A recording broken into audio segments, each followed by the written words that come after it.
யோவான் ஸ்நானகரை பற்றி இயேசு கிறிஸ்து சொன்ன சாட்சி ஆமென். இந்த உலகம் நம்ம ஒருவேளை சாட்சி கொடுக்கலாம், ஒருவேளை உங்கள் வீட்டார் உங்களை குறித்து சாட்சி கொடுக்கலாம். ஆனால் தேவ சாட்சி என்பது மிக முக்கியமானது. ஆமென். உங்களை பார்த்து ஆண்டவர் சாட்சி கொடுக்கத்தக்க அளவுக்கு நீங்கள் உயர வேண்டும். எனக்கு இருதயத்துக்கு ஏற்றவர், இவன் எங்கும் உண்மையுள்ளவனாக இருக்கிறான், இவன் என்னுடைய குமாரன், இவன் என்னுடைய அம்பாசிடர், இவன் தூதராக இருக்கிறான், தீர்ப்பு வைசியாக இருக்கிறான், என்னுடைய மகனாக இருக்கிறான். இந்த மாதிரி ஆண்டவர் ஏதோ ஒன்றை இதனோட ஒரு சாட்சியை உங்களை குறித்து சொல்றார். ஆமென். உங்களெல்லாம் ஆசை இருக்கு எனக்கு ஆண்ட சாட்சி சொல்லணும்னு சொல்லிட்டு இருக்கா இல்லைங்களா? இருக்கணும் இல்லைங்களா? ஆண்டவர் வந்து உங்ககிட்ட வரும்போது உண்மையுள்ள உத்தம ஊழியக்காரனே உன் பக்கத்தில் உண்மையுள்ளவனாக இருக்கிறபடினாலே வா அநேகருக்கு ஒரு பட்டியலை அல்லேலூயா. அந்த பிரகாரமாக கிறிஸ்தவர்கள் நீங்கள் எல்லோரும் வாழ வேண்டும். அதை விட்டு ஆண்டவர் கொள்ளாத ஊழியக்காரனே யாருன்னு சொல்லுவாங்க அகன்ற போட்டு சொல்ல கூடாது. யாரு ஆண்டவர் நம்மை வந்து அழைக்கணும். நிச்சயமாக உலக சாட்சியை பார்க்கும் தேவ சாட்சி மிக முக்கியமானது. ஒவ்வொரு கிறிஸ்தவங்களுக்கும் சபையில சாட்சியை விட, சொசைட்டியில சாட்சியை விட, உங்க வீட்டுல சாட்சி விட தேவனுடைய சாட்சி மிக அவசியமானது. கர்த்தர் சாட்சி கொடுக்க வேண்டியது மிக முக்கியமானது. உங்கள் வாழ்க்கையில் தேவனை கர்த்தர் சாட்சி கொடுத்தக்க அளவிற்கு உங்கள் வாழ்க்கையில் ஆமென். அதற்கு முதலாவது வந்து உடைக்கப்பட வேண்டி இருக்கிறது. ஆண்டவர் உங்களை வந்து என்ன செய்வார் அப்படின்னா உங்களை வந்து கர்த்தரை பிரித்தெடுத்து உங்களை உடைத்து உருவாக்கி மகிழ்ந்த தேவன். ஆமென். ஓகே, யோவான் ஸ்நானகரை பற்றி இயேசு கிறிஸ்து சொன்ன சாட்சிகள் என்ன? அந்த யோவானை பற்றி என்ன சொல்கிறார்? முதலாவது அவர் சொல்றாரு, யோவான் ஸ்நானகர் ஒரு தீர்க்கதரிசி என்று சொல்கிறார். தேவன் சொல்லும்போது சொல்கிறார், யோவான் ஸ்நானகர் ஒரு தீர்க்கதரிசி என்பதை அவரை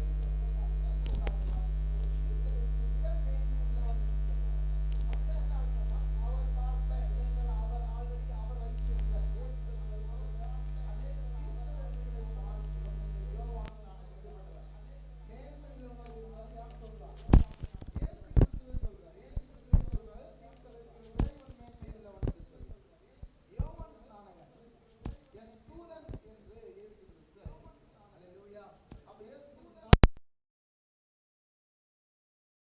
என்றாலே என்ன அர்த்தம் என்றால் இறைவாக்கை கொண்டு போகிறவன், இல்லை என்றால் இறைவாக்கை கொண்டு போகிறவன், இல்லை என்றால் இறைவாக்கை கொண்டு போகிறவன், இல்லை என்றால் இறைவாக்கை கொண்டு போகிறவன், இல்லை என்றால் இறைவாக்கை கொண்டு போகிறவன், இல்லை என்றால் யோவான் இருந்தபடினால ஆண்டவர் சொல்றாரு இவர் அப்ப ஆண்டவர் யோவான் மாத்திரம் சொல்லாதபடி நம்ம வாழ்க்கையில சொல்லும் அளவுக்கு நாம் வாழ்க்கையில நீங்கள் தேவனாய் கர்த்தர் உங்களை பார்த்து நீங்க என் தூதனாய் இருக்கிறேன், தூதனை அனுப்புகிறேன், உங்களை பார்த்து நான் என் தூதனை அனுப்பியிருக்கிறேன் என்று சொல்லி தொடர்ச்சியாக நம்ம இதை குறித்து பார்க்கும்போது பாருங்க, தேவன் தான் நமக்கு வழியை ஆயத்தப்படுத்த வேண்டும். ஆமாவா இல்லைங்களா? ஆனால் இயேசு சொல்றாரு யோவான் ஸ்நானகன் எனக்கு வழியை ஆயத்தப்படுத்தினான் என்று சொல்லி.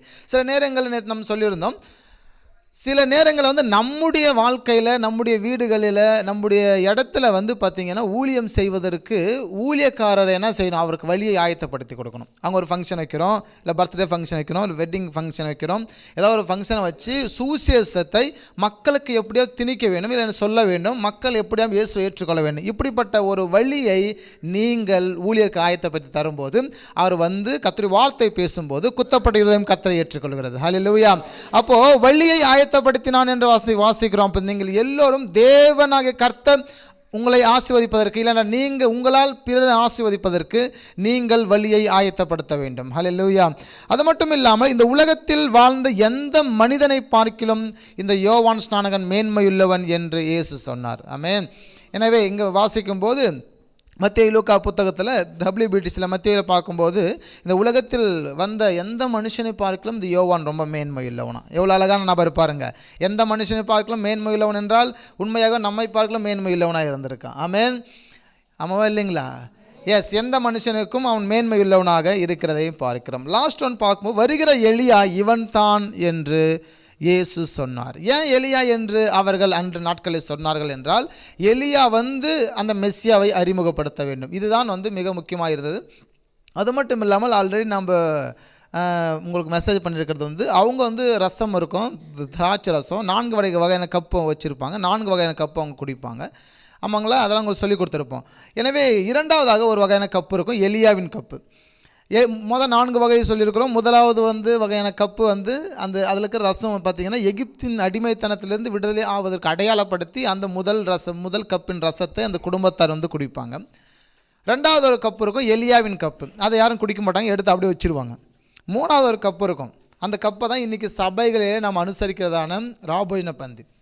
நான்காவதாக ஒரு கப்பு இருக்கும், அது மத்திய ஆகாயத்தில் குடிக்கக்கூடிய அந்த திராட்சை ரசம். ஆமென். அப்போ ரெண்டாவதாக இருக்கிற கப்பில் குடிக்கக்கூடிய திராட்சை ரசம் என்னென்னா, எலியா அவர் அது குடித்துட்டு மெஸ்ஸியாவை அறிமுகப்படுத்த வேண்டும் என்று அர்த்தம். ஹல்லேலூயா.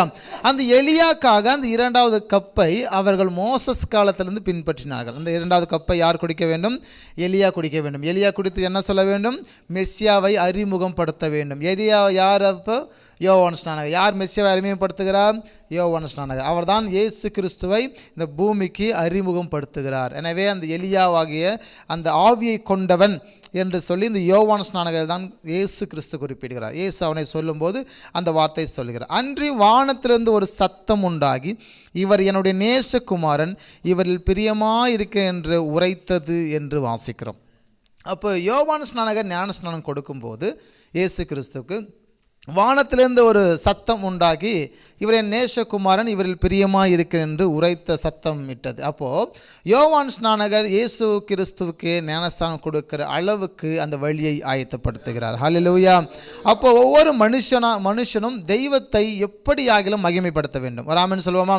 நீங்கள் உங்கள் தெய்வத்தை எப்படியாகிலும் ஏதோ ஒரு வகையில் மகிமைப்படுத்தி கொண்டே இருக்க வேண்டும், பிரதிபலிக்க வேண்டும். அதற்காக தான் ஆண்டவர் உங்களை அழைத்திருக்கிறார், உண்மை உள்ளவனாக மாற்றியிருக்கிறார், உங்களை ஜீவனம் பண்ணியிருக்கிறாரு, நல்ல எஜுகேஷன் கொடுத்துருப்பார், நல்ல குடும்பத்தை கொடுத்துருப்பாரு, நல்ல இடத்துல உங்களை தங்க வச்சிருப்பார். அப்போ காரணம் தேவனாகிய கர்த்தர் எப்படியும் பிரதிபலிக்க நீங்கள் ஒரு எலியாக்களாக இருக்கணும், இயேசுவுக்கு வழியை ஆயத்தப்படுத்தணும். ஆமென்.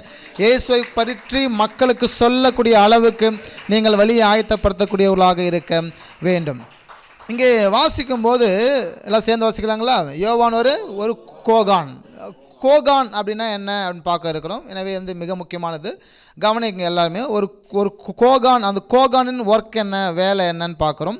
எனவே ஒரு கோகானியம் அப்படின்ட்டு சொல்லுவாங்க. கோகானியம் என்றால் ஒரு தனிப்பட்ட நபரை குறிக்கிறது. கோகானியம் என்றால் ஒரு குழுவினரை குறிக்கிறது. ஆமென். அப்போ இது என்னன்னு நம்ம பார்க்க, யோவான் ஸ்நானகர் ஒரு கோகான்னா என்ன, கோகானை பற்றி வேதம் என்ன சொல்கிறது அப்படிலாம் பார்க்க இருக்கிறோம். வாங்க நம்ம பார்ப்போம். எனவே இங்கு ஆசாரியர்களை தான் கோகான் என்று சொல்வார்கள். யாரை? ஆசாரியர்களை. தொடர்ந்து நம்ம பார்க்கும்போது ஆசாரிய வகுப்பில் உள்ள சிறப்பானவர்களையும் கோகான் என்று சொல்வார்கள். ஆசாரிய வகுப்பு என்பது யார்? ஆரோன் வம்சாவளி. உங்களுக்கு தெரியும் இல்லைங்களா? ஆரோன் வம்சாவளி, அவன் தான் ஆசாரியன். பிரதான ஆசாரியன் யார்? பினேகாஸ் வம்சாவளி. ஆமாம் இல்லைங்களா? ஆரோன் மகன் எலியேசருடைய மகன் தான் பினேகாஸ். அப்போ ஆரோன் எலியேசர் எல்லாம் ஆசாரியர்கள். பினேகாஸ் அப்படின்னு வரும்போது அவரிலிருந்து வரக்கூடியதான் பிரதான ஆசாரியத்துவம். ஆசாரியோட ஒரு ஸ்டெப் மேலானது. ஆனால் இந்த ஆசாரிய வகுப்பில் இருக்கிறவர்கள் தான் இவர்கள் கோகானியர்கள் என்று சொல்லுவாங்க. கோகானியர்கள் அப்படின்னா ஆசாரியர்கள் என்று அர்த்தம். கோகான் என்றால் ஒரு தனிப்பட்ட நபரை குறிக்கிறது. ஆசாரிய வகுப்பில் உள்ள சிறப்பானவர்களையும் அப்படி சொல்லுவாங்க. கோகான் என்றால் என்ன அர்த்தம்? இங்கே எல்லாம் நம்ம சேர்ந்து வாசிக்கலாங்களா? கோகான் என்றால் மனுக்குலத்தை ரட்சிப்பதற்காக உள்ளங்கையில் ஆணிகளால் அடிக்கப்படுகிறவரை வெளிப்படுத்துவது என்று அர்த்தம். ஹல்லேலூயா. கோகான் என்றால் என்ன அர்த்தம்? அந்த கோகான் என்றால் மனுக்குலத்தை ரட்சிப்பதற்காக உள்ளங்கையில் ஆணிகளால் அடிக்கப்படுகிறவரை வெளிப்படுத்துவது என்று அர்த்தம். அப்போ யோவான் யார்? ஒரு கோகான். ஆமென். அந்த கோகான் வேலை என்ன? இயேசு கிறிஸ்துவை ஆணிகளால் அடிக்கப்படுகிறவரை வெளிப்படுத்துவது என்று அர்த்தம். யார் ஒருவர் கோகானாக இருக்க முடியும் அப்படின்னு பார்த்தீங்கன்னா, ஒரு கோகான் 20 வயதிலிருந்து மரிக்கிற வரை கோகானாக இருந்து ஊழியம் செய்ய முடியும். கோகான் வேலை என்ன அப்படிலாம் பார்க்க இருக்கிறோம். ஓகேங்களா? கோகானுடைய ஒர்க் என்ன? ஏன் யோவான் ஸ்நானகர் அந்த நாட்களில் ஒரு கோகானியராக இருந்தார் அப்படின்னு பார்க்க இருக்கிறோம்.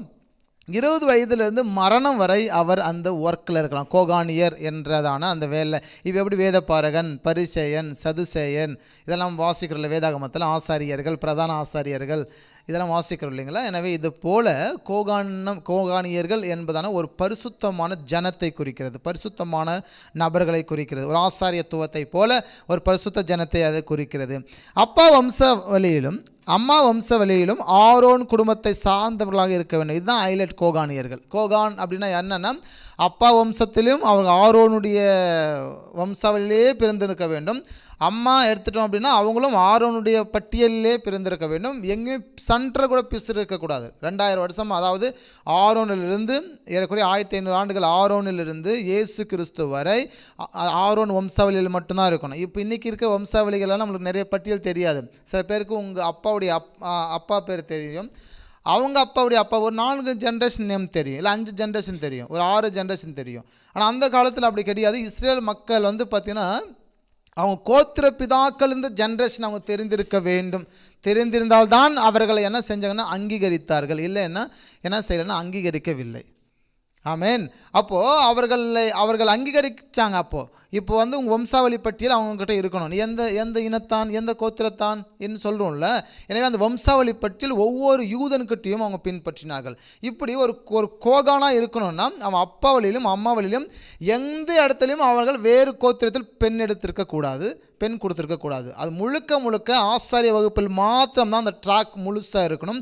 அப்படி இருந்தால்தான் அவர்கள் கோகானியர்கள் என்று அழைக்கப்பட்டார்கள். அப்போ யோவான் யார்? ஒரு கோகான். எந்த ஆசாரியத்துவத்தை சார்ந்தவர்?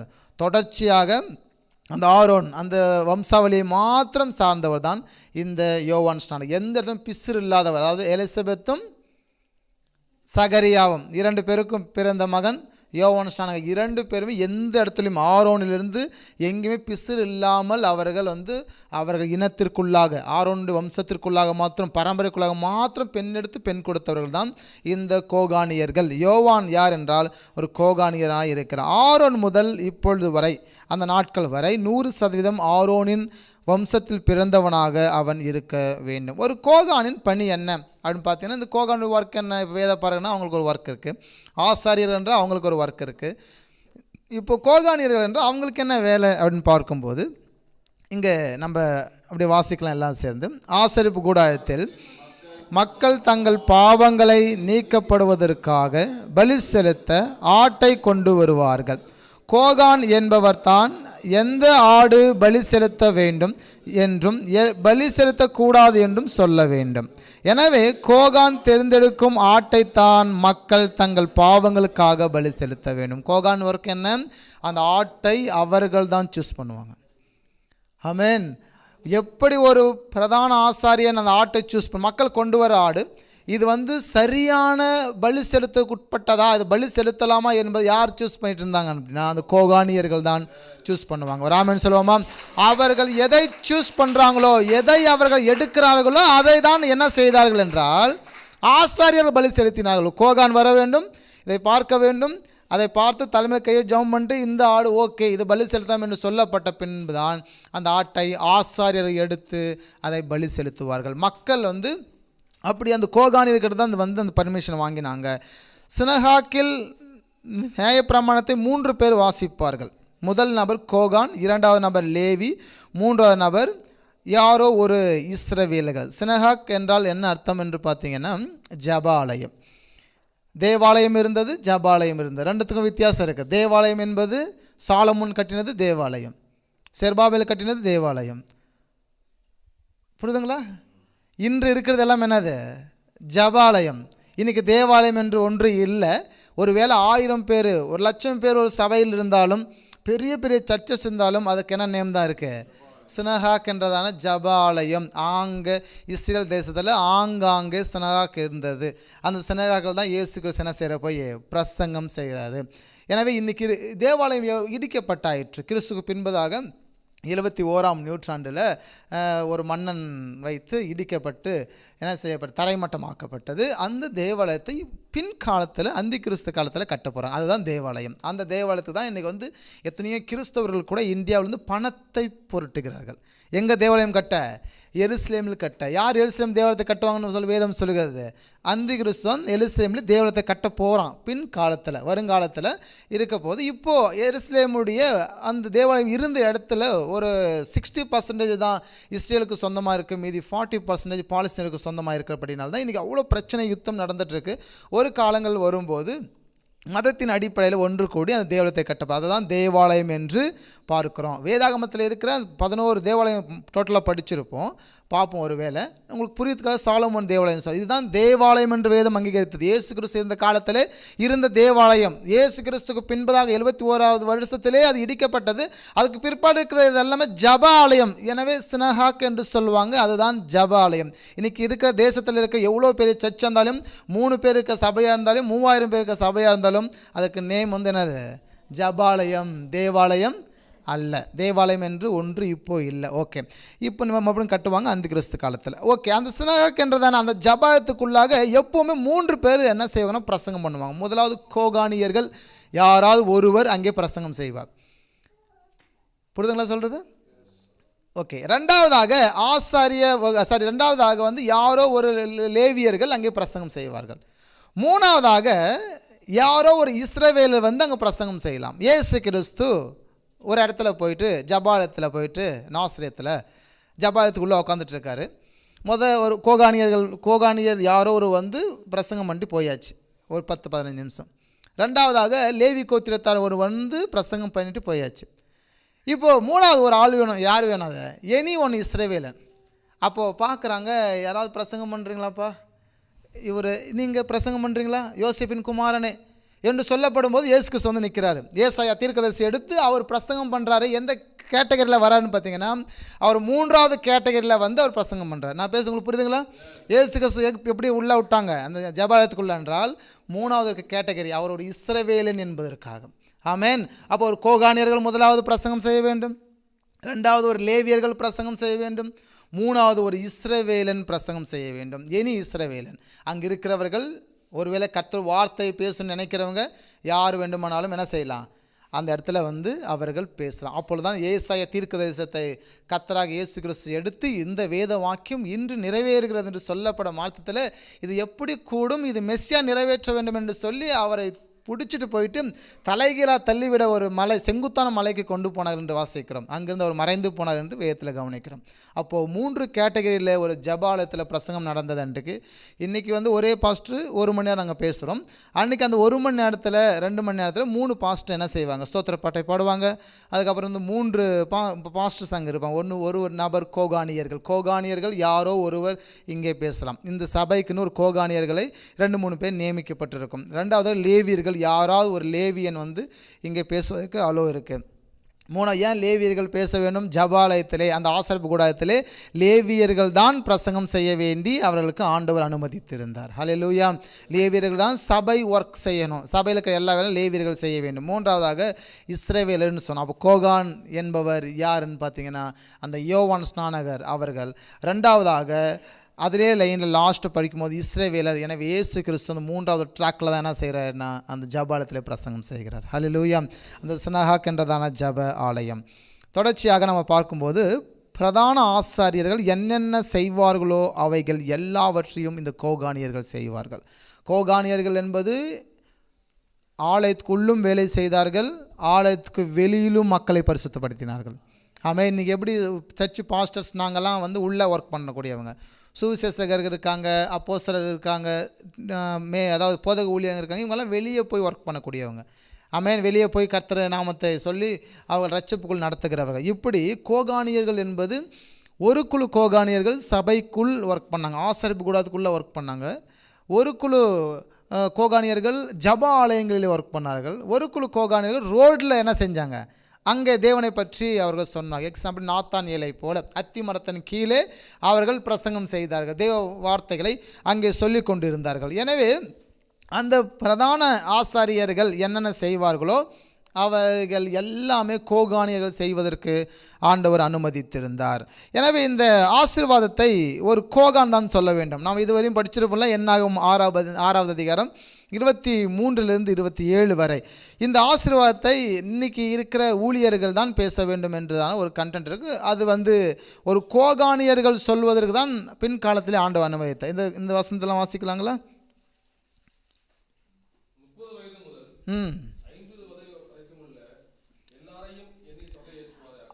6ஆம் அதிகாரம், என்னாகும் 6ஆம் அதிகாரத்தில் 24வது வசனம். எஸ், கர்த்தர் உன்னை ஆசீர்வதித்து உன்னை காக்க கடவர். கர்த்தர் தம்முடைய முகத்தை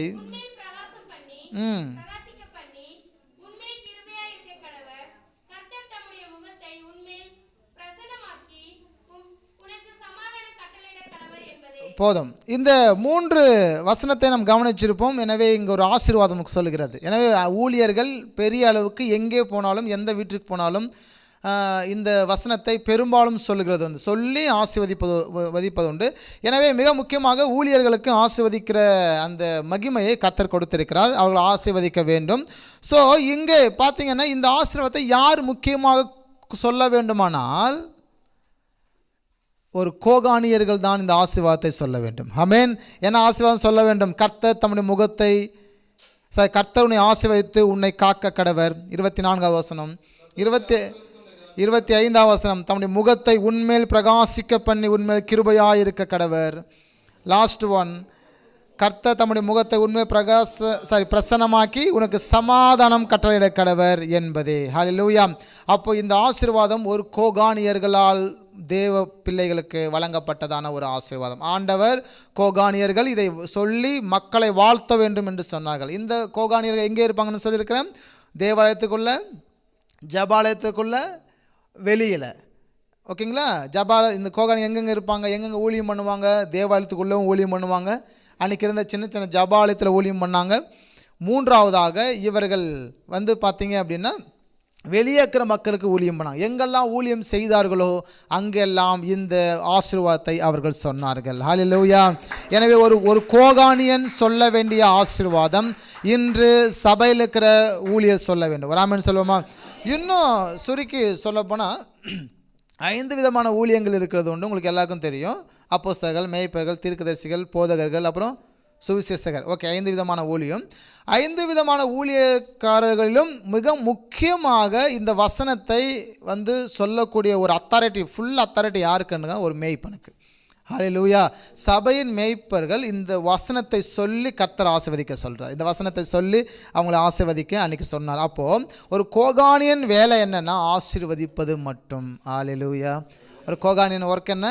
ஆசீர்வதிப்பது. மக்களை ஆசீர்வதிப்பதற்காக தான் நம்ம சபையுடைய திருச்சபையுடைய ஊழியக்காரர். மக்களை ஆசீர்வதித்தால் நிச்சயமாகவே வேதத்தில் வாசிக்கிறோம், ஆசாரியின் வார்த்தைகளை கர்த்தர் நிறைவேற்றுகிறவர். ஹல்லேலூயா. அதனால தான் ஊழியக்காரர் வாயிலிருந்து சபித்தில் வாங்கக்கூடாது, திட்டு வாங்காதீங்க, மனசை கஷ்டப்படுத்தாதீங்க ஏன் சொல்கிறாங்கன்னா அவங்க வாயின் வார்த்தைகளை ஆண்டவர் நிறைவேற்றுகிறவா இருக்கிறபடினாலே இயன்ற மட்டும் உங்கள் ஊழியக்காரர் வாயில் என்ன வாங்கணும்? ஆசீர்வாதத்தை மாத்திரம் வாங்க வேண்டும். ஒரு ஆமென் சொல்லுவோமா? சில நேரங்களில் தேவனாகிய கர்த்தர் மோசேசுடைய வாயின் வார்த்தை எல்லாவற்றையும் அங்கீகரிக்க ஆரம்பிக்கிறார். ஆமென். அவருடைய பிள்ளைகளாக இருக்கிறவர்கள் இல்லை ஊழியம் செய்கிறவருடைய வார்த்தைகளை தேவனாகிய கர்த்தர் அங்கீகரிக்க. அப்போ இந்த வசந்த மறுபடியும் சொல்கிறேன், இது கோகானியர்கள் சொல்லக்கூடிய ஆசீர்வாதம். இது மிக முக்கியமான சபைகளுக்கு கொடுத்திருக்க ஆசீர்வாதம். கர்த்தர் உன்னை ஆசீர்வதித்து உன்னை காக்க கடவர். கர்த்தர் தம்முடைய முகத்தை உன்மேல் பிரகாசிக்க பண்ணி உண்மையில் கிருபையாக இருக்க கடவர். கர்த்தர் தம்முடைய முகத்தை உண்மையில் பிரசன்னமாக்கி உனக்கு சமாதானம் கட்டளையிட கடவர். ஹல்லேலூயா. எனவே ஆண்டவர் உங்களுக்கு சமாதானத்தை அவர் வைத்திருக்கிறார். ஹல்லேலூயா. அப்போ சமாதானத்தை வைத்திருக்கிறபடினாலே, உங்களுக்கு நன்மையை வைத்திருக்கிறபடினாலே நீங்கள் அதற்கு ஏற்றாறு போல இருக்க வேண்டும். இந்த என்னாகும் 6ஆம் இருக்கிறதான இந்த ஆசீர்வாதம் ஒரு கோகானியர்களால் சொல்லப்படக்கூடிய மிக முக்கியமானது. 5ஆவதாக லைனில் நீங்கள் பார்க்கும்போது ஒரு பிரதான ஆசாரியன் மொத்தமாக 8 வகையான ஆடையை அணிந்திருப்பார்கள். ஒரு பிரதான ராஜவஸ்திரம் என்று சொல்லுவாங்க. அதில் 4 வகையான ஆடையை இந்த கோகானியர்கள் அணிந்திருப்பார்கள். எனவே இவங்க அன்றைக்கு நாட்களில் ராஜாவுக்கு ஒரு உடை இருந்தது, ஆசாரியர்களுக்கு ஒரு உடை இருந்தது, பிரதான ஆசாரியருக்கு ஒரு உடை இருந்தது, கோகானியர்களுக்கு அந்த உடை இருந்தது. எனவே அதுக்கு ஏற்ற போது அவங்க இருந்தாங்க. யூனிஃபார்ம் ஆண்டவை அவங்களுக்கு தைத்து கொடுத்தார், அதை செய்யும்படி சொன்னார், அதை அவங்க அணிய வேண்டும் என்று சொன்னார். அப்போ பிரதான ஆசாரியர்களில் 4 வகையான ஆடைகளை இந்த கோகானியர்கள் அணிவார்கள். ஓகே, இந்த கோகான் என்பவர்கள் ஏன்னா ரொம்ப நெருங்கிய உறவு முறைகள் மரணத்திற்கு மட்டும்தான் போவாங்க. அம்மா, அப்பா, மகன், மகள், மனைவி இவங்களுடைய மரணத்திற்கு மட்டும்தான் அவங்க போவாங்க. மற்றவர்கள் மரணத்திற்கு இவர்கள் செல்லக்கூடாதவைகளாக இருந்தது. எல்லாரும் சாவுக்கும் இவங்க போக மாட்டாங்க. இவர்கள் குறிப்பிட்ட ஸ்பெசிஃபிக்காக இருக்கக்கூடிய சிலருடைய மரணத்திற்கு மாத்திரம் போகணும். அது ரத்த சம்பந்தப்பட்டமான உறவு. இந்த உறவுமட்டம். இந்த காலத்தில் ஊழியர்கள் எல்லா இடத்துலையும் நம்ம போனோம் மரணத்துக்கெல்லாம். இது வந்து இன்றைக்கி ஓகே போயிட்டுருக்கு. ஒரு காலத்தில் ஒரு 30-40 வருஷத்துக்கு முன்னாடிலாம் சில ஊழியக்காரங்கள்லாம் பார்த்திங்கன்னா சபை மக்களுடைய அந்த மரணம் நல்லது சேர்த்தோம் வெளில இருக்கிற மக்களை வந்து பெரிய அளவுக்கு அவங்க மரணத்திற்கோ இல்லை என்றால் அவங்க திருமண காலத்துக்கோ பெரிய அளவுக்கு போக இந்த நாட்கள் ஊழியர்கள்லாம் உண்டு. சில பேரெல்லாம் அப்படி இருந்திருக்காங்க. ஓகே, இந்த காலத்தில் மட்டுமல்ல, ஆரம்ப கட்ட காலத்தில் ஒரு கோகானியன் என்றால் அவன் நெருங்கிய உறவுமுறை, அப்பா அம்மா மனைவி மகன் மகள் போன்ற உறவுமுறைகளுடைய மரணத்திற்கு மட்டும்தான் போக வேண்டும், இல்லை என்றால் அது தீற்று என்று சொல்லி அவர்கள் போகாதிருக்கும்படி கர்த்தர் கட்டளையிட்டிருந்தார். ஏன்னா இவர்கள் அந்த அளவுக்கு பரிசுத்தமான ஒரு நபர்கள். இவர்கள் வாயிலிருந்து வருகிற ஆசீர்வாதத்தை தேவன் நிறைவேற்றுகிறபடினாலே இது ரொம்ப மிக முக்கியமான ஒரு போஸ்டிங்காக இருந்தது. கோகானியர்கள் ஆசாரியர்கள் என்றாலே மிகப்பெரிய ஒரு போஸ்டிங்காக இருந்தது. அப்போ கோகான் அவன் நெருங்கிய மரணத்திற்கு மட்டும், நெருங்கிய உறவுமுறையின் மரணத்துக்கு மட்டும்தான் போக வேண்டி ஆண்டவர் சொன்னார். அப்போ யோவான் என்பவர் யார்? ஒரு கோகான். அவர் யார் இல்லைன்னா ஒரு சாதாரணமாக ஞானஸ்நானம் கொடுக்குற நபர் அல்ல. ஹல்லேலூயா. அவர் வந்து ரொம்ப சின்ன ஒரு ஒர்க்கை பண்ணலை. நம்மலாம் நினைக்கிறது உண்டு, அவருக்கு வந்து ட்ரெஸ்ஸு கூட தைக்கிறது காசெல்லாம் போல, அதனால தான் என்ன செய்கிறார், அவர் அந்த ஒட்டக மயிரை உடையை அவர் தைத்து கொண்டிருக்கிறாரு. சரியாக சோறு இல்லை போலுக்குது, அதனால தான் வனாந்திரத்தில் அப்படி சுற்றிட்டுருக்காரு. ஒரு பிச்சைக்கு செடுப்பா போல நம்ம நினச்சிருக்கலாம். ஒரு வேளை அதை படிக்கும்போது அப்படி தான் வந்து நினைப்போம். ஏழ்மையின் ஒரு தோற்றத்தை அது வெளிப்படுத்துகிறது. அவர் வந்து வெளியே இருக்கிற கோகான், வெளியே பிரசங்கம் செய்கிறதான ஒரு கோகான், வெளியே கர்த்தரை பற்றி பிரதிபலிக்கிறதான ஒரு கோகானியர்கள்.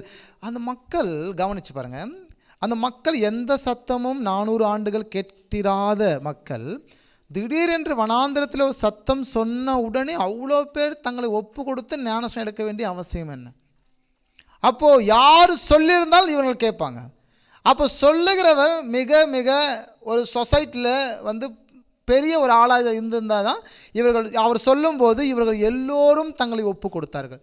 ஒப்பு கொடுத்த எப்படி ஒப்பு தந்தாங்கன்னா, தன் பாவத்தை அறிக்கையிட்டு ஒப்பு கொடுத்தாங்க. பாவத்தை எவனா அறிக்கையிடுவானையா? அப்போ பாவத்தை நான் அறிக்கையிடுறேன்னா என்கிட்ட பேசுகிறவர் என்னை பார்க்கணும் பல மடங்கு உயர்ந்தவராக இருந்தால்தான் என் பாவத்தையே அறிக்கையிட முடியும். நான் உடைக்கப்படுறேன். அப்போ யார் என்கிட்ட பேசுனாங்கன்னா, என்னை விட பல மடங்கு பெரியவன் பேச வேண்டும். இப்போ என்னை விட தப்பு பண்ணுறான், ஃப்ராடு பண்ணுறான், அநியாயம் பண்ணுறான், அவன் வந்து உங்கள்கிட்ட பேசிகிட்டு இருக்கான், நம்ம ஏற்றுப்போமா? மனசு உள்ள உடைக்கப்படணும்? உடைக்கப்படாது. நீ என்ன யோகியமாக இருக்க, என்ன பேசுகிற, நீ ஏன் ஃப்ராடு, நீ ஏன் அநியாயம் பண்ணுற சொல்லுமா இல்லையா? அப்போ நம்ம மனம் மாற மாட்டோம். ஐயோ நான் என்ன செய்யணும் சொல்லுங்கள் அப்படின்னு கேட்க போகிறதில்ல. அப்போ நான் அப்படி கேட்குறேன்னா என்கிட்ட பேசுகிறவர் பெரிய நபராக இருக்கிறார். ஹல்லேலூயா. அவர் ஒரு கோகானியர், அவர் ஒரு எசன்ஸு, இவர் இன்னாரை சார்ந்தவர். ஏந்து யோவான் சாதாரணமாக இல்லையா? நம்ம சகரியா தெரியல, அவனுக்கு பேசிப்பாங்க. சகரியா ஆசாரிய வகுப்பை சார்ந்தோம், அதான் வந்து வாய் பேசாமல் ஊமை ஆகிட்டார் ஒரு 6 மாதம். ஆமாம், ஒரு 1 இயர் ஊமையாக இருந்தாலே. ஆமாம், நம்ம ஊரில் சகரியா ஆசாரியன் அவங்க பையன்தான் எசின்ஸாக போயிட்டார். இப்படி ஒரு சலசலப்பையும் இப்படிப்பட்ட சொசைட்டியில் ஒரு வார்த்தையும் பரவனப்படினாலே அந்த எசின்ஸ் பேசுகிறாங்களா, என்ன ஆச்சரியம். அவங்க பேசக்கூடாது. அவர்கள் எல்லாம் தங்கள் முற்றிலுமாக அவங்க ஒப்பு கொடுத்து அவர்கள் சன்னியாசியாக போனவங்க. இப்படி இருக்க ஒரு எசன்ஸ் வந்து பேசுகிறதே ஒரு ஆச்சரியம். அதுவே ஒரு ஆச்சரியமாக போய் பார்ப்போம். ஏன்னா அது இறைவாக்கு என்று அவங்க நினைத்தார்கள். எசன்ஸ் பேசுகிறேன்னா அது ஒரு இறைவாக்கு. அவர் அங்கேருந்து வந்திருக்காரு, அவங்களுக்கு உண்டான அந்த கிம்ரான் இடத்துலேருந்து வந்திருக்காருன்னா அது ஏதோ இறைவாக்கோடு வந்திருக்காருன்னு அர்த்தம் என்பது. அதனால தான் அவரை பார்ப்பதற்கு அநேகர் ஓடி போகிறது மட்டுமல்ல, அவங்க பிரதான ஆசாரியர்கள் வேத பரகட்டம் போய் சொல்ல அவர்கள் இராணுவத்தை அனுப்புகிறாங்க, போலீஸ் சேவகை அனுப்புகிறாங்க. அவர் வந்து கேட்குறாங்க, எங்களை அனுப்புனவருக்கு நாங்கள் என்ன மருத்துவர் சொல்கிறது, நீங்கள் யார் அப்படின்னு கேட்குறாரு. அப்போ எங்கே ஒரு நியூஸ் போயிடுச்சுன்னா அரண்மனை வரை நியூஸ் போயிடுச்சு. என்ன நியூஸு? ஒரு எசின்ஸ் வந்து பேசுகிறார். அவர் யார்? இன்னார் மகன், ஆசிரியர் வகுப்பை சார்ந்தவன். அந்த காரியத்தினால்தான் யோவான் பேசும்போது மற்றவர்கள் எல்லோரும் அவள் தங்களை ஒப்பு கொடுப்பதற்கும் தங்களை ஏற்றுக்கொள்வதற்கும் அது காரணமாக இருந்தது. ஹல்லேலூயா. யோவான் என்பவர் ஒரு கோகான். அது மட்டுமல்ல, அவர் ஒரு ஆசாரிய வகுப்பை சார்ந்தவர். அது மட்டுமல்ல, அவர் ஒரு எசின். அது மட்டுமல்ல, அந்த இயேசுவை தெய்வம் என்று சொல்லப்படுவது கட்ஸ் இருக்கணும் அந்த காலத்தில். ஆமேன். இல்லைன்னா கல்லடிச்சு கொண்டுட்டு இருப்பாங்க. அவரை ஏன் கல்லடிச்சு கொள்ள அன்னைக்கு? அவர் ஒரு கோகான், ஆசாரிய வகுப்பை சார்ந்தவர், அவர் ஒரு எசின்ஸாக இருக்கிறாரு. இப்படி இருக்கையில் இறைவாக்க பேசிட்டு இருக்காரு. அப்படி இருக்கையில் நியாயப்பிரமாணத்துக்கு விரோதமாக பேசிட்டு இருக்காரு. இப்போ அவர் மெஸ்ஸியா அப்படின்னு அறிமுகப்படுத்துகிறாரு. மெஸ்ஸியா எப்படி அறிமுகப்படுத்த வேண்டும்? நீங்கள் நீ எலியவா என்று கேட்குறாங்க, இல்லை கிறிஸ்துவா என்று கேட்குறாங்க. பேசுறது புரியுதுங்களா உங்களுக்கு? அவர் சொல்கிறார், நான் அப்படிலாம் ஒன்றும் இல்லாமல் நான் சாதாரணமாக மனுஷன் அப்படின்னு தன்னை வெளிப்படுத்தும் போது அவர் தன்னை சாதாரண மனுஷனாக வெளிப்படுத்துகிறாரு. அப்போது அவர் பேசுவது மொத்த இராணுவம் கேட்டது, மொத்த மக்களும் கேட்டார்கள். அங்கே வேத பகல் இருந்திருக்கலாம். இவ்வளோ பேர் கேட்க காரணம் என்னென்னா அவர் போஸ்டிங் அந்த நிலைக்கு இருந்தது. ஹல்லேலூயா. அப்போ யோவான் ஸ்நானகன் ஒரு கோகானாக இருந்தார். யோவான் ஸ்நானகன் ஒரு கோகான் ஆவார். இவர் கோகானிய குடும்பத்தில் பிறந்தவர். இவர் மட்டும் கோகானியர் அல்ல, இவருடைய அந்த எலிசபெத்தும் சகரியாவும் ஆரோன் வம்சத்திலிருந்து ஏறக்குறைய 1600 ஆண்டுகள் எங்கும் பிசிறில் திருமண காரியத்தில் அவங்க அவங்களுடைய இனத்திலே ஆரோனுடைய வம்சாவிலே பெண் கொடுத்தார்கள். இப்படி தான் அவர்களுடைய அந்த பரம்பரை பட்டியல் இருந்தபடினாலே அந்த குடும்பத்தில் பிறந்தவர். அப்பாவளியிலும் அம்மாவளிலும் 100% ஆரோன் குடும்பத்தை சார்ந்தவர். இவர் ஆசாரியன் மாத்திரமல்ல, இவர் ஒரு கோகான் ஆவார். ஓகே. பிரதான ஆசாரியர்களுக்கு யோகன்னான் என்ற பெயரும் அந்த நாட்களிலே பயன்படுத்தப்பட்டுள்ளது. யோகன்னான் என்று சொல்லி அந்த பெயர் பயன்படுத்தப்பட்டு உள்ளது. இதை தேவனே வைக்கும்படி சொல்லுகிறார். கோகானியர்களுக்கு ஆண்டவர் சொல்லியிருக்கார் யோகன்னான் என்றதான ஒரு பெயர். ஆசாரியர்களுக்கு ஆண்டவர் சொன்னார் யோகன்னான் என்ற பெயரும் அவங்களுக்கு வழங்கப்பட்டிருந்தது. தேவனே அதை வைக்கும்படி சொன்னார். யோவான் ஸ்நானகனுக்கு இயேசு கிறிஸ்து பலியாவார் என்று அடையாளம் கொடுக்கப்பட்டது. ஹல்லேலூயா. நம்ம இதுவரை என்ன பார்த்துட்ருக்கோம்னா அந்த மெஸ்ஸியாவை அறிமுகப்படுத்துறதே பார்த்துட்ருக்கோம். மெஸ்ஸியா பிறந்து வந்திருக்காருன்னு பார்த்துட்ருக்குறோம். அந்த மெஸ்ஸியா ஆல்ரெடி பிறந்தாயிற்று அப்படின்னு சொல்கிறாரு. யோவான் சொல்கிறாரு அந்த மெஸ்ஸியா ஆல்ரெடி உங்கள் மத்தியிலே நடுவில் இருக்கிறாரு அப்படிங்க, உங்களில் ஒருவராக நிற்கிறாரு அப்படின்னு சொல்கிறாரு. அது மட்டும் இல்லாமல் இயேசு கிறிஸ்து மரணத்தை குறித்து தெரிவிக்கிறார். யார் தெரிவிக்கிறது? ஒரு கோகான். ஓகேங்களா? அந்த யோவான் ஸ்நானகன் சொல்கிறாரு மரணத்தை தெரிவிக்கிறனால ஞாபகம் வச்சுக்கோங்க. இந்த ஒரு வசனத்தை படித்தோன்னே உங்களுக்கு அழகாக புரிஞ்சிடும் பாருங்கள். மறுநாளிலே யோவான் இயேசுவை தன்னிடத்தில் வர கண்டு, இதை உலகத்தின் பாவத்தை சுமந்திருக்க தேவ ஆட்டுக்குட்டி யார் பலி செலுத்த வேண்டும்? ஆசாரியன். அதை அடையாளம் யார் படுத்த வேண்டும்? ஒரு கோகான். ஹல்லேலூயா. இயேசு பலியாவர் என்பதை அடையாளப்படுத்துறது யாரு? ஒரு கோகானா இருக்கிறார். ஆமென். இயேசு பலியாவா வருகிறார். அந்த ஆட்டுக்குட்டி பாருங்க, உலகத்தின் பாவத்தை சுமந்து இருக்கிற இதுதான் பலியாடு. எனவே இதை தான் பலி போடணும் என்பதை அந்த கோகான் அங்கே அறிவிக்கிறாரு. காரணம், இவர் ஒரு கோகானா இருக்கிறாரு. ஒரு ஆட்டை, பஸ்கா ஆட்டை இவர் தான் தேர்ந்தெடுப்பதற்கு தகுதியான நபர். இவர்கள் தேர்ந்தெடுக்கணும். கோகானை தேர்ந்தெடுக்கிற அந்த ஆட்டை ஆசாரியன் பலி செலுத்த வேண்டும். ஹல்லேலூயா. எனவே இந்த கோகான் அங்கே சூஸ் பண்ணுறாரு. இந்த ஆடு தான் பலியாடாக இருக்கிறது. ஹல்லேலூயா. இங்கே பார்க்கும்போது உலகத்தின் பாவத்தை சுமந்து இருக்கிற தேவ ஆட்டுக்குட்டி இது. இந்த ஆட்டுக்குட்டி பலியாக வேண்டும் என்பதை அந்த இடத்துல பப்ளிசிட்டி பண்ணுறேன். ஆமென். முதல் எச்சரிப்பின் சத்தம். பரலோகராஜ்யம் சமயமாக இருக்குது. மெஸ்ஸியாவை பற்றி பேசுகிறாரு. மெஸ்ஸியா வருகை பற்றி பேசியிருக்கிறாரு. உங்களுக்குள்ள மெஸ்ஸியா இங்கே இடத்துல இருக்கிறாருன்னு சொல்கிறாரு. இதெல்லாம் பேசுகிற அவர் இயேசு கிறிஸ்துவின் மரணத்தை குறித்தும் அவர் பேசுகிறார். ஆமென். அவர் மரிப்பார் என்று சொன்னார். அவர் தான் தேவ ஆட்டுக்குட்டி என்று சொன்னார். எப்படிப்பட்ட ஆட்டுக்குட்டி அது? பாவத்தை சுமந்திருக்கிறதான பலியாடு போக்காடு. நம்ம மெசேஜ் எடுத்துருக்கோம் இல்லைங்களா? இந்த ஆடு என்ன ஆடு? பலியாடு. இயேசு என்ன ஆடு? பலியாடு. என்ன பலியாடாவது? உலகத்தின் பாவத்தை சுமந்துட்டு வந்துட்டுருக்க பலியாடு. இயேசு கிறிஸ்து குறித்து அந்த யோவான் மக்களுக்கு வெளிப்படுத்துகிறாரு. அங்கே இயேசுவும் இருக்கிறாரு. ஆமென். இயேசு நடந்து போகிறதை அவன் கண்டு இதோ தேவ ஆட்டுக்குட்டி என்றான். இந்த ஆட்டுக்குட்டி என்ற வார்த்தையை யோவானுடைய சீடர்கள் கேட்ட மாத்திரத்திலே, அப்படி சொன்னதை அவ்விரண்டு சீடர்கள் கேட்டு இயேசுக்கு பின் சென்றார்கள். ஹல்லேலூயா.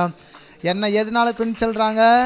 என்ன வார்த்தை கேட்டாங்க அப்படின்னா, மிக முக்கியமான ஹைலைட்டான ஒரு காரியம் என்னன்னா, இவர் ஞானஸ்நானம் எடுக்க போகிறாரு. எடுத்த பிற்பாடு அவரை குறித்தான ஒரு வார்த்தை சொல்கிறார், இவர் தான் தேவ ஆட்டுக்குட்டி, இவர் மரிப்பதற்காக வந்திருக்கான்னு சொன்னப்படும் போது யோவானுடைய 2 சீடர்களும் யோவானை விட்டுட்டு இயேசு பின்னாடி போகிறாங்க. ஹல்லேலூயா. ஏன்னா காரியம் அப்படின்னா இவர் மரிப்பதற்காக வந்திருக்கிற மெஸ்ஸியா என்று சொன்னார். எனவே இங்கே போனவர்கள் ஒரு தான் பிலிப்பு. இந்த பிலிப்பு தான் போய் நாத்தானியலை கூட்டிகிட்டு வர்றாரு. நம்ம நியாயப்பிரமாணத்தை எழுதப்பட்ட ஒரு நபரை நாங்கள் பார்த்தோம். இந்த மாதிரி யோவான் கூட என்ன செஞ்சார்? அவரை பற்றி ஆட்டுக்குட்டின்னு சொன்னார். இது எல்லாத்தையும் பேசும்போது எந்த ஊருக்கார் இயேசு? நாசரேத்துலேருந்து ஏதாவது நன்மை உண்டாகுமா? ஒரு தீர்க்கதரிசி எழும்போகலான்னு சொல்லி நாத்தானியல் கேட்க போய், அப்போ பிலிப்பு சொல்கிறார், வந்து பாருமையா அவர் செய்கிற அதிசயத்தை. நாத்தானியலும் பிலிப்பும் அண்ணன் தம்பிங்க. நாத்தானியல் நல்லா அவர் பத்தலைமை என்று சொல்லுவாங்க. அவர் வந்து நல்ல ஒரு வேதப்பாரகன், அத்திமரத்தின் கீழே வேதப்பாரகன். இயேசு அவனை குறித்து சொல்லும்போது, நாத்தான்வேலை குறித்து பேசும்போது உத்தம உண்மையுள்ளவனாய் இருக்கிறான், உத்தம இஸ்ரவேலன் என்பதை இயேசு நாத்தான்வேலை குறித்து அறிவித்தார்.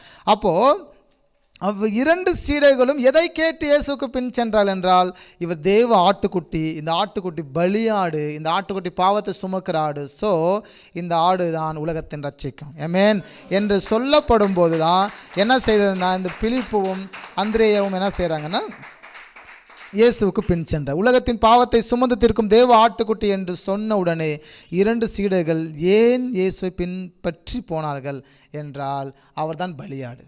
ஹல்லேலூயா. யார் சொன்னது? ஒரு கோகானின்னு சொல்லியிருக்கேன். இதுதான் ஹைலைட்டான வார்த்தை. தேவன் பாருங்கள், சாதாரணமானவைகளை சாதனையாக மாற்றுகிறார். ஹல்லேலூயா. ஒரு சும்மா ஒரு விளையாட்டெல்லாம் கிடையாது. ஒவ்வொரு திட்டமும் மிக நேர்த்தியாய் நடந்தது, ரொம்ப அழகாக நடந்தது. யாரோ ஒரு நபரை வச்சு பேசியிருந்தா கல்லடித்து கொண்டு இருப்பாங்க. யாரோ ஒரு நம்மளை மாதிரி போர் போக்கில் ஒரு நபர் பேசியிருந்தா என்ன செஞ்சுருப்பாங்க, அந்த இடத்துல கல்லால் அடிச்சிருப்பாங்க. நியாயப்பிரமாணம் விரோதமாக பேசுகிறேன்னு சொல்லி ஒரு கோகானியை பேசும்போது, ஒரு எசின்ஸ் பேசும்போது கவனமாக கேட்டாங்க. ஆசாரிய வகுப்பை சார்ந்தவர் பேசும்போது எல்லாம் கவனமாக கேட்டப்பட்ட மாற்றத்தில் தான் அவங்க இருதயத்தில் உடைக்கப்பட்டது. அதே சமயத்தில் பரிசுத்த ஆவியானவர் அவன் மேல் இருந்தார். ஆமென். யோவான் மேல் இருந்ததாக வேதத்திலே வாசிக்கிறோம். ஓகே, யோவான் ஸ்நானகரை பற்றி நம்ம பார்த்தோம். இங்கே யோசேப்பும் மரியாளும் அப்படின்னு ஒரு எடிட்டிங் போட்டிருக்கேன். யோசேப்பும் மரியாளும் கணவன் மனைவியா அப்படின்னு ஒரு கேள்வி கேட்குறேன். 2 ஸ்லைடு முடிச்சிருவோம். யோவானும் மரியாளும் கணவன் மனைவியா? பிறப்புக்கு பிறப்புக்கு பின்னாடி. ஓகே, பல உபதேசங்கள் இருக்கிறது. இவங்க கணவன் மனைவி அல்ல என்று சொல்லுவாங்க. இல்லை, அதாவது இவங்க கணவன் மனைவியாக இருக்கிறதாக வேதமே சொல்லுகிறது. அவங்க திருமண முறை வேறு, நம்ம திருமண முறை வேறு. அவங்க திருமண முறை என்பது அவர்கள் நியமிக்கப்பட்ட பின்பு திருமணம் இருக்கும். அதான் நம்ம ஊர் மாதிரி நிச்சயம் பண்ணுவாங்கள்ல. இப்போ நம்ம ஊரில் எப்படி நிச்சயம் பண்ணுறாங்க, நாளைக்கு திருமணம் இன்றைக்கி நிச்சயம் பண்ணுறாங்க, 3 மாதம் 2 மாதம் 1 வருஷம். அந்த ஈப்ரு அவர்களுடைய வழக்கத்தின்படி 7 நாட்கள் அந்த காலம் இருக்கும். அவங்களுக்கு போவாங்க, அந்த பொண்ணை நியமிப்பாங்க, பொண்ணை மாப்பிள்ளையோட அனுப்பிவிட்ருவாங்க. அவங்க தனியாக அவங்க வீட்டில் இருக்கணும். 7 நாளுக்கு அப்புறம் வெளியே வருவாங்க. அப்புறம் பெரிய ஃபங்க்ஷன் நடக்கும். இதுதான் அவங்க திருமண முறை. எனவே அவர்கள் திருமணம் ஆன பிற்பாடு, அந்த 7 நாள்னு சொல்லுவோம்ல, சேர்ந்த பிற்பாடு அதுக்கப்புறம் தான் ஃபங்க்ஷன் நடக்கும். 7 நாளுக்கு அப்புறம் தான் அவங்க ஃபங்க்ஷன். 7 நாள் இவங்க 2 பேரும் ஒன்றா தான் இருப்பாங்க. அவங்க தனியாக மாப்பிள்ளை இந்த பொண்ணை கூட்டிகிட்டு போயிடுவார், தனி வீட்டுக்கு கூப்பிட்டு போயிடுவார். 7 நாளுக்கு உபத்திரவு காலம். அதுக்கு பிற்பாடு பெரிய ஃபங்க்ஷன் நடக்கும். அதுதான் விருந்து.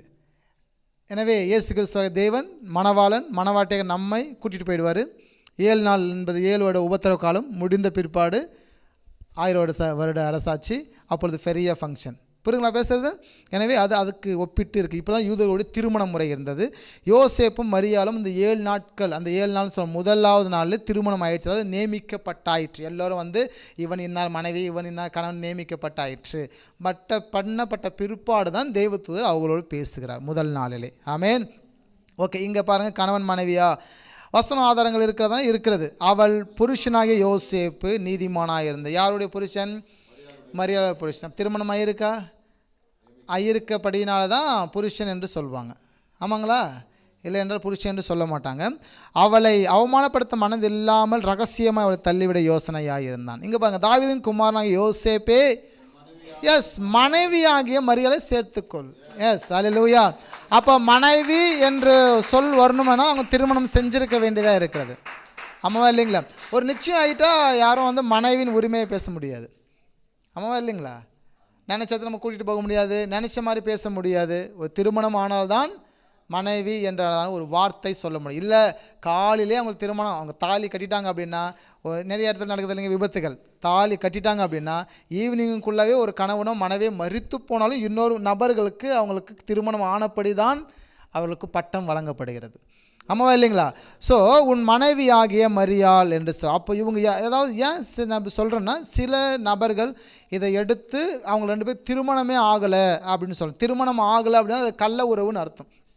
எனவே அப்படிப்பட்ட சீன் கிரியேட் பண்ணக்கூடிய அளவுக்கு பிசாசான வார்த்தைகள் தள்ளாதபடிக்கு நம்ம வசனமே இருக்கிறது இதுக்கு நேரடியாக மனைவி புருஷன் என்று சொல்லி. ஓகே, அவருடைய தாயாகிய மரியாள் யோசேப்புக்கு நியமிக்கப்பட்டிருக்கையில் அவள் கூடி வரும் முன்னே அவள் பரிசுத்த ஆவினால் கர்ப்பவதியானாள். அந்த 7 நாள் சொல்லியிருந்தேன். முதல் நாள் நியமிக்கப்பட்டு அவள் 7 நாளும் ஒரே வீட்டில் இருப்பாங்க. அந்த காலகட்டத்தில் முதல் நாளிலே அந்த பரிசுத்த ஆவியானவர் அங்கே பேசுகிறதை நாம் பார்க்கிறோம். யோசேப்பு நித்திரையிலிருந்து கர்த்தருடைய தூதன் தனக்கு கட்டளையிட்டபடியே மனைவியை சேர்த்து கொண்டான். முதல் நாள்லே இந்த பிரச்சனை நடக்குது. 2வது நாள் 3வது நாளுக்குள்ளே இந்த சேர்த்து கொண்டான். லாஸ்ட்டு ஒரு வசனத்தை கவனிக்கும் போது, தாவீதின் வம்சத்தனாகிய யோசேப்பு என்கிற நாமமுள்ள புருஷனுக்கு நியமிக்கப்பட்டிருந்த ஒரு கன்னிகை அப்படின்னு வாசிக்கிறோம். அப்போ இங்குக்கிற புருஷன் கணவன் மனைவி புருஷன் அல்ல, இது ஒரு ஆண் மகனை குறிக்கிறது. நியமிக்கப்பட்ட கன்னிகை தேவன் அனுப்பப்பட்டான் என்று இங்கே நாம் வாசிக்கிறோம். அப்போது யோசேப்பும் மரியாளும் ஒரு கணவன் மனைவியாக இருந்தாங்க. அதுக்கு பிற்பாடு தான் பரிசுத்த ஆவியானவர் அவங்களோட பேசினார். எந்த வகையிலும் மரியாளை ஆண்டவர் மற்ற ரூபத்தில் ஒரு அசிங்கப்படுத்தவோ அந்த அம்மாவை அவமானப்படுத்தவோ இல்லை. பெண்களுக்குள்ளே மிக பாக்கியவதி. வேதாகமத்திலே 2 பெண்கள் மிக பாக்கியவதிகள். ஆமென். ஒன்று யார்? ஆதாமுடைய மனைவி ஏவாள். 2வதாக மரியாள். 2 பெண்கள் மிகவும் பாக்கியவதிகளாக இருந்தார்கள். ஹல்லேலூயா. எனவே யோவான் ஒரு கோகான், அவரை போல இந்த உலகத்திற்கு தெய்வத்தை வெளிப்படுத்துங்க. ஆமென். தெய்வத்தை வெளிப்படுத்தி நீங்கள் என்ன செய்யுங்க, பிறருக்கு ஆசீர்வாதமாக இருங்க. இந்த காலத்தை கர்த்தர்